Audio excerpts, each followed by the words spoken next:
Hello and welcome. I'm Peter, the host of this channel. And on this channel, I share my experience as an independent explorer in the world of the occult. Also, I truly believe that you didn't find me by accident and that what I have to say will help you thrive on your spiritual journey. So in today's video, I'm going to discuss the topic of the Akashic Records. That is, what it is, how to access it, what information can you gain from it, and what does this intelligence gathering process look like? That is, what does it look and feel like according to my experience? Oh, and by the way, if you find that this video is to your liking, then please give it a like, subscribe, and hit the notification bell, as it really motivates me to create more content like this. If you'd like to further support my work on this channel financially, you can do so through the donations tab in my bio, for which I'm really thankful. So once again, let us start with the definition of the Akashic Records. According to Britannica's definition, the Akashic Records in occultism is a compendium of pictorial records or memories of all events, actions, thoughts, and feelings that have occurred since the beginning of time. They are said to be imprinted on Akasha, the astral light, which is described by spiritualists as a fluid ether existing beyond the range of the human senses. The Akashic Records are reputedly accessible to certain select individuals, for example, a spiritualist medium who conducts a seance. Akasha allegedly transmits the waves of human willpower, thought, feeling, and imagination, and it is a reservoir of occult power, an ocean of unconsciousness to which all are linked, making prophecy and clairvoyance possible. But what does this search for info process look like in real life? Well, for me, it started 2 years ago in a meditation session. Around that time, before going to bed, I used to tell myself or to my mind that I set you free.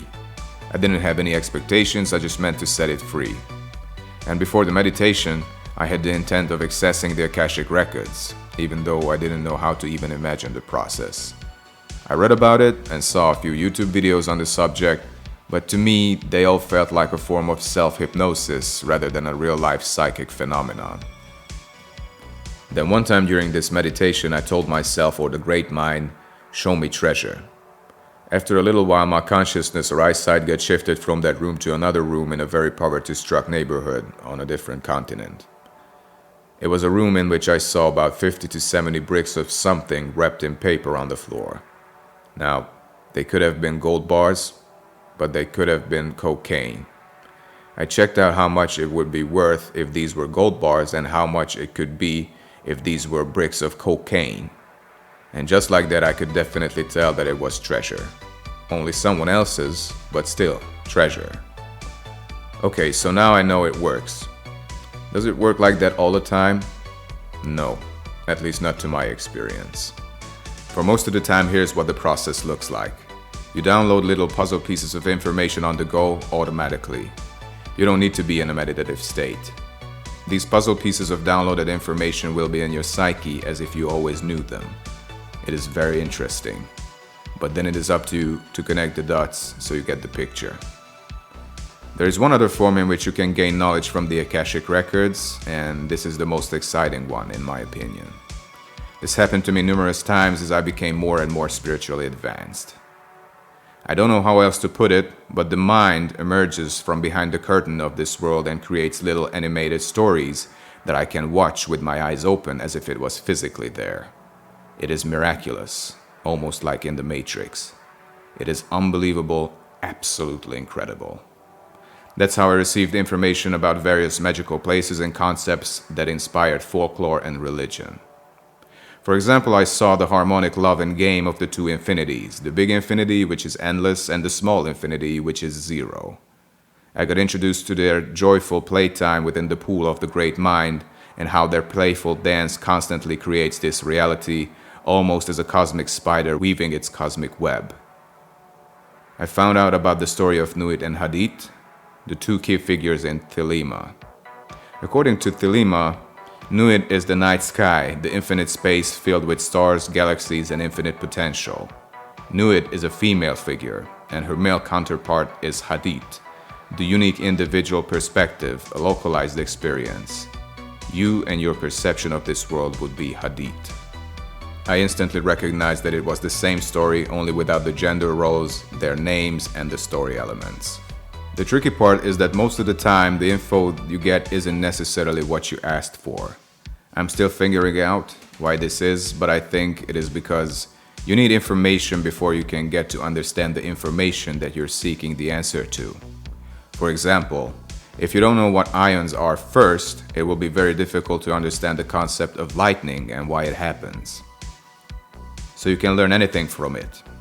What are the pitfalls to this process? In my case, I'm interested to know things that happen either in the distant past or in the distant future.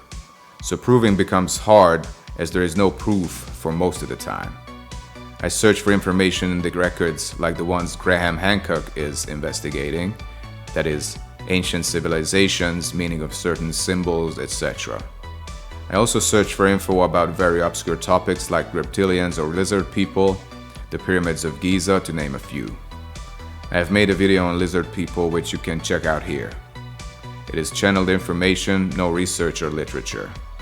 If you want to see my video on the hidden meaning of the pyramids of Giza, which was also an Akasha related channeling experience, I've also made a video on the topic too, which you can check out here. Second pitfall is that once you're in a trance-like state, accessing the records, you may never know when are you talking to yourself and when are you receiving information from your higher self. Sometimes it gets obvious, like my Show Me Treasure example, but other times it can get very difficult. But to step on this road, I'd use phrases like these. I am the only one who knows how Stonehenge was built. I can see this place 10 years from now. I can hear this conversation 200 years from now. Show me this, show me that, etc. Don't just want to access the records, go straight for the information you need. So all in all, what I can say for certain is that you need a free mind, then an intent, and then your connecting skills to connect the dots on the information pieces that you have received, and there you have the full story. If your psychic powers are weak and need a boost, then shoot me an email and I can hook you up with a proxy spirit that will make you face your true inner self, a kind of proxy spirit that will make you tap into your psychic powers and full potential. It's a process that can get very intense, so you have to choose your goal responsibly. What are proxy spirits and how can you benefit from them? These are spirits that I conjure from space and who you, the applicant, can quote wear as a kind of magical armor suit that will carry you to fulfill your true inner desire. It is a very ancient capability that I've received from the spirit of space. These spirits are almost like servitors, but they're really not because they can exist without a purpose and they are still sensible when you're around them. The most interesting thing about them is that I can charge them for you with any kind of energy that you need. Think of any kind of energy that you may need to change your life for the better. It is a gift that I have and that I like to share. A hardcore magical experience that can and will change your life. So if you're interested, just shoot me an email. So that about sums it up. If you've had any experience with the Akashic Records, please let me and others know in the comments down below. I see you in my next video. Take care. I love you.